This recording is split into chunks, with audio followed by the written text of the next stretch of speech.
Hello बच्चों। पिछले video में हमने पढ़ा था कि कौन कौन से डाइजेस्टिव ऑर्गन्स होते हैं और कैसे वो डाइजेशन में हेल्प करते हैं।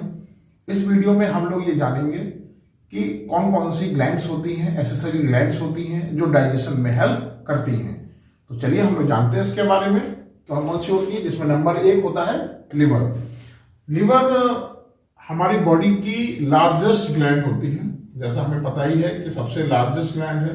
इसके अंदर 2 लोब्स हैं, मेजर 2 लोब्स होते हैं। कौन से? एक होता है राइट और एक होता है लेफ्ट लोब।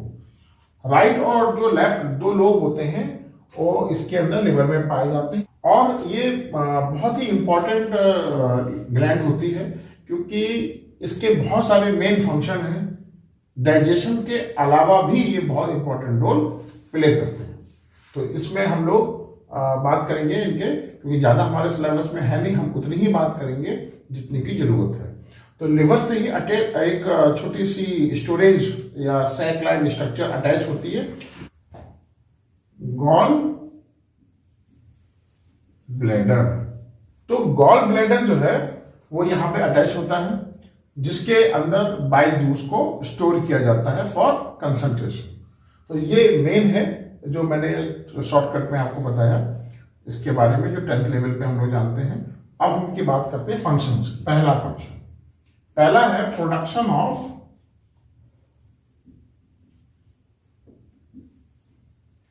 Bile juice. दूसरा इसका फंक्शन होता है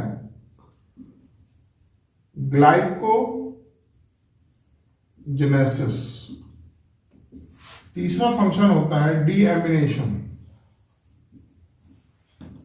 चौथा फंक्शन होता है हीमोपोइसिस। पांचवा फंक्शन है इसका डिसइंटीग्रेशन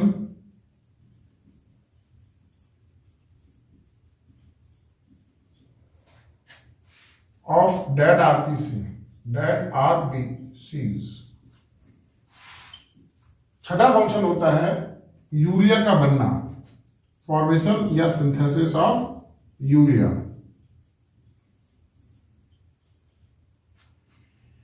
ये आपका मेन फंक्शन हो गए। इसके अलावा एक फंक्शन और भी है, डिटॉक्सिफिकेशन का इंपॉर्टेंट है फंक्शन, वो आप लिख सकते हैं। डिटॉक्सिफिकेशन हो गया, ये मेन फंक्शन है जो हम यहाँ पे डिस्कशन करेंगे। पहला है production of bile juice. Bile juice को बनाता है और इसका मेन काम होता है बाइल जूस को गॉल ब्लैडर के अंदर स्टोर करना। ये बहुत ही इंपॉर्टेंट पार्ट है। दूसरी बात आती है ग्लाइकोजेनेसिस और डीएमिनेशन में मीनिंग क्लियर है। डी मतलब कुछ निकलना, बाहर निकलना, और अमीन ग्रुप अमीनेशन, यानी जो अमीनो एसिड होते हैं उनसे अमीन ग्रुप को हम बाहर निकालते हैं, ब्रेक करके उसको अलग करते हैं और इस प्रोसेस को नाम देते हैं डीएमिनेशन। आपको पता होना चाहिए इसी के दौरान जो अमोनिया है वो बनती है, जिसका बाद में यूरिया साइकिल के द्वारा यूरिया बनाई जाती है। क्योंकि ये बहुत ज़्यादा टॉक्सिक होती है, इसको निकालना बहुत जरूरी है। दूसरा हीमोपोइसिस। हीमोपोइसिस में क्या होता है कि जो एम्ब्रियो होता है उसके अंदर आरबीसी का फॉर्मेशन होता है, इसको हम बोलते हैं haemopoiesis. Disintegration of dead RBC, इसका मतलब होता है हीमोलिसिस, यानी कि जो डेड आरबीसी होती है, चाहे वो किसी वजह से डेड हो गई हो, चाहे किसी इन्फेक्शन या किसी वजह से, उनको हम उनके कंपोनेंट में डिसइंटीग्रेट करते हैं यानी ब्रेकअप कर देते हैं। ये भी काम लिवर के द्वारा किया जाता है। फॉर्मेशन ऑफ यूरिया बता ही दिया मैंने आपको कि डीएमिनेशन के दौरान जो अमोनिया बनती है उसको मोर जो टॉक्सिक फॉर्म है, यानी जो अमोनिया है बहुत ज़्यादा टॉक्सिक है, उसको लेस टॉक्सिक फॉर्म में कन्वर्ट किया जाता है, या तो यूरिया या यूरिक एसिड की फॉर्म में। और डिटॉक्सिफिकेशन का मतलब होता है टॉक्सिक सब्सटेंस है उनके इफेक्ट को कम करना या उनको न्यूट्रलाइज करने का काम लिवर करता है। तो ये बहुत इंपॉर्टेंट फंक्शन है। अब हम बात करते हैं गॉल ब्लैडर की, जो कि लिवर से ही अटैच होता है। गॉल ब्लैडर ये भी एक बहुत ही इंपॉर्टेंट पार्ट है जो कि लिवर से ही अटैच होता है। और गॉल ब्लैडर के अंदर, जैसा पता होना चाहिए, गॉल ब्लैडर एक सैक लाइक स्ट्रक्चर होता है और ये मेनली इसके अंदर आप जानते हैं कि एक स्टोरेज ऑर्गन है जो कि बाइल जूस को अपने अंदर स्टोर करता है। और बाइल जूस बहुत ज़्यादा इम्पोर्टेंट है, क्योंकि बाइल जूस का जो फंक्शन होता है वो, पहली बात तो बाइल जूस होता कैसा है? बाइल जूस होता है एल्कलाइन। कैसा नेचर का होता है? एल्कलाइन नेचर का। और एल्कलाइन है क्यों? क्योंकि इसके अंदर बाइल सॉल्ट्स हैं और इसके अंदर बाइल पिगमेंट्स हैं। इसकी वजह से ये मेनली इसकी वजह से ये एल्कलाइन होता है। बाइल सॉल्ट्स, बाइल सॉल्ट्स कौन कौन से होते हैं? सोडियम एंड पोटेशियम टोरोकोलेट, ये मेनली इसके अंदर ऑर्गेनिक सॉल्ट होते हैं। और बाइल सॉल्ट्स दो प्रकार के, पिगमेंट दो प्रकार के होते हैं। एक होता है बिलीरुबिन और एक होता है बिलीबर्डिन। दो होते हैं, एक बिलीरुबिन और एक बिलीबर्डिन।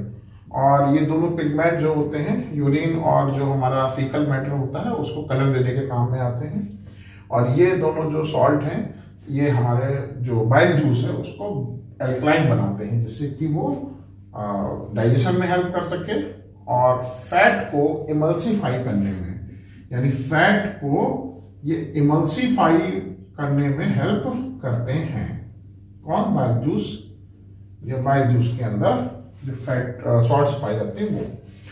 अब इमल्सिफिकेशन क्या होता है? इमल्सिफिकेशन ऑफ फैट लिखा होता है बुक्स में, gall bladder is not helping और not doing any digestion, but it is quite helpful in digestion process. उसका आंसर यही होगा कि जो गॉल ब्लैडर होता है वो किसी प्रकार से, इसके अंदर कोई एंजाइम नहीं है कि वो डाइजेशन में हेल्प डायरेक्टली टेक पार्ट कर रहा हो, बल्कि वो डाइजेशन में हेल्प कर रहा है by converting the insoluble fat into soluble fat. और इसी प्रोसेस को नाम दिया है इमल्सिफिकेशन। तो इमल्सिफिकेशन में इनसॉल्युबल फैट सॉल्युबल फैट में कन्वर्ट होता है, जिससे उसके अंदर जो भी लाइपेज एंजाइम होते हैं, पैंक्रियाटिक लाइपेज या जो इंटेस्टाइनल लाइपेज हैं, वो उसके ऊपर अच्छे से वर्क कर सकें। तो ये मेन जो है गॉल ब्लैडर के है। अब मेन फंक्शन इसके वही है। फंक्शन की अगर हम बात करें, पहला तो स्टोरेज का हो गया काम, स्टोर करने का काम होता है बाइल जूस को, और दूसरा काम होता है इसको concentration of the bile juice. दो मेन फंक्शन है इसके, तो वो हम बात कर चुके हैं। अब हम बात करेंगे नेक्स्ट है पैंक्रियास की। पैंक्रियास, पैंक्रियास एक मिक्स्ड ग्लैंड है। मिक्स्ड ग्लैंड होने का मतलब ये हुआ कि ये दो तरीके से काम करती है। ये एंडोक्राइन की तरह भी काम करती है और एक्सोक्राइन की तरह भी काम करती है। एक्सोक्राइन का मतलब हुआ कि ये एंजाइम बनाएगी, और एंडोक्राइन का मतलब यह है कि हार्मोन्स भी बनाती है। एक्चुअली में क्या होता है कि इसके ग्लैंड के अंदर दो प्रकार के पार्ट या सेल्स होती हैं। कुछ सेल्स काम करती हैं एज ए एंडोक्राइन और कुछ काम करती हैं एज ए एक्सोक्राइन। हार्मोन्स के तौर पर अगर आप देखेंगे तो इसके अंदर इंसुलिन जो बड़ा फेमस हार्मोन है, जो कि डायबिटीज, अगर इसकी कमी हो जाए तो डायबिटीज हो जाती है, इंसुलिन है। दूसरा है ग्लूकागॉन है, ये ग्लूकोज के लेवल को बढ़ाता है बॉडी के अंदर। और एक और भी होता है सोमैटोस्टेनिन, ठीक है, ये बैलेंस करने का काम आता है। काउंटर, इस प्रकार से काउंटर पार्ट का काम करता है। एंजाइम आपके होते हैं पैंक्रियाटिक एमाइलेज और पैंक्रियाटिक लाइपेज, पैंक्रियाटिक इसमें ट्रिप्सिन है, और आपका काइमो ट्रिप्सिन ये भी होता है। ये काइमोट्रिप्सिन और ट्रिप्सिन ये हमारे दो एंजाइम और होते हैं। ये दोनों प्रोटीन को डाइजेस्ट करते हैं, ये लिपिड को और ऊपर वाला फैट को डाइजेस्ट करता है। इस प्रकार से पैंक्रियास हमारे लिए बहुत इंपॉर्टेंट है, क्योंकि ये पैंक्रियाटिक जूस बनाता है और हार्मोन्स। फिलहाल हमें यहाँ पे बात नहीं करनी, हमें तो बात जूस से मतलब है, यानी एंजाइम से मतलब है। अब हम लोग बात करेंगे, नेक्स्ट है हमारा टॉपिक, वो है इंटेस्टाइनल ग्लैंड्स। इंटेस्टाइनल ग्लैंड्स जो होती हैं, they are present in the intestinal part, और ये आपके जो एपिथेलियल सेल्स होती हैं ऑफ इंटेस्टाइन, उनका मॉडिफिकेशन होने से कुछ फिंगर लाइक प्रोजेक्शंस बनते हैं जिनको हम लोग नाम देते हैं विलाई, और इन्हीं विलाई के बीच में ग्लैंड्स होती हैं, इनका नाम होता है इंटेस्टाइनल ग्लैंड्स। यानी इंटेस्टाइन की जो एपिथेलियल सेल्स होती हैं उन्हीं का मॉडिफिकेशन है इंटेस्टाइनल ग्लैंड्स। तो ध्यान रखना, इंटेस्टाइनल ग्लैंड्स क्या है? एपिथेलियल सेल्स जो होती हैं, एपिथेलियल सेल्स का मॉडिफिकेशन, यानी एपिथेलियल का मॉडिफिकेशन होता है और उन्हीं मॉडिफिकेशन से आपकी ये इंटेस्टाइनल ग्लैंड्स बनती हैं। और इन्हीं मॉडिफिकेशन से हमने बताया था क्या बनते हैं, विलाई बनते हैं। और उन्हीं विलाई के, जैसे ये विलाई हैं और इन्हीं के, अगर हम इसकी कोई डायग्राम बनाएं तो इन्हीं के बीच बीच में जैसे कहीं कहीं जगह जगह आपकी ये इंटेस्टाइनल ग्लैंड्स होती हैं। इसके अलावा और भी प्रकार की सेल्स होती हैं जो डिफरेंट डिफरेंट फंक्शन करती हैं। हमें फिलहाल बात करनी है विलाई और अपने इंटेस्टाइनल ग्लैंड्स की। इंटेस्टाइनल ग्लैंड्स के द्वारा जो जूस बनाया जाता है उसको हम लोग इंटेस्टाइनल जूस भी कहते हैं, इंटेस्टाइनल जूस। इसका एक नाम और भी है, सक्कस एंटेरिकस, इसको इस नाम से भी जानते हैं। तो इंटेस्टाइनल जूस कर दो, सक्कस एंटेरिकस कर दो। विलाई जो होते हैं they help in the absorption process, जिनमें फूड जो डाइजेस्ट हुआ है उसको एब्जॉर्ब किया जाता है in the villi, and they increase the surface area of the small intestine so that the maximum food, digested food can be absorbed by the small intestine. जो ilium होता है उसका posterior part, the posterior part of the ileum helps in the absorption where villi are present, and these are the modifications of the epithelial cells. तो ये हमारा है intestinal glands। तो अब हम बात करेंगे, कुछ टर्म्स हैं हमारे जिनको हम लोग मोस्टली यूज करते हैं। कौन कौन से टर्म्स हैं?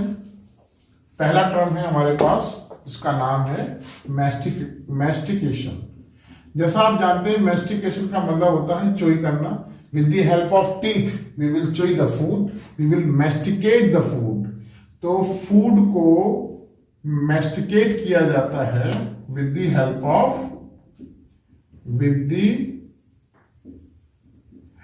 ऑफ टीथ, यानी टीथ की सहायता से हम क्या करते हैं, उसको मैस्टिकेट करते हैं, यानी कि च्युई करते हैं। तो इसी प्रोसेस को नाम देते हैं मैस्टिकेशन। अब दूसरा एक प्रोसेस होता है, इसे कहते हैं डिग्लूटिशन। इसका मतलब होता है स्वॉलो करना, यानी कि निगलना। फूड को स्वॉलो करने की जो प्रोसेस होती है उसे डिग्लूटिशन कहते हैं। एक प्रोसेस होती है डेफिकेशन। डेफिकेशन का मतलब होता है अनडाइजेस्टेड फूड को बॉडी से बाहर निकालना थ्रू एनस, उसे कहते हैं डेफिकेशन। तो ये शब्दों को जरूर याद करें, ये बहुत इंपॉर्टेंट शब्द होते हैं, तो जिससे कि इनका आप जब प्रयोग करें तो आपको कोई भी परेशानी ना आए। तो इसके अलावा सलाइवेशन, सलाइवा का बाहर निकलना, तो आई थिंक यही सब वर्ड हैं। और भी कोई होंगे तो आपको मैं अपने और वीडियो जब बनाऊंगा उसमें बताऊंगा। अभी तो फिलहाल मुझे यही ध्यान आ रहा है, ठीक है। तो अब हम अपने नेक्स्ट वीडियो में बात करेंगे डाइजेशन की प्रोसेस और एब्जॉर्प्शन और एसिमिलेशन। तब तक के लिए थैंक यू, बाय बाय।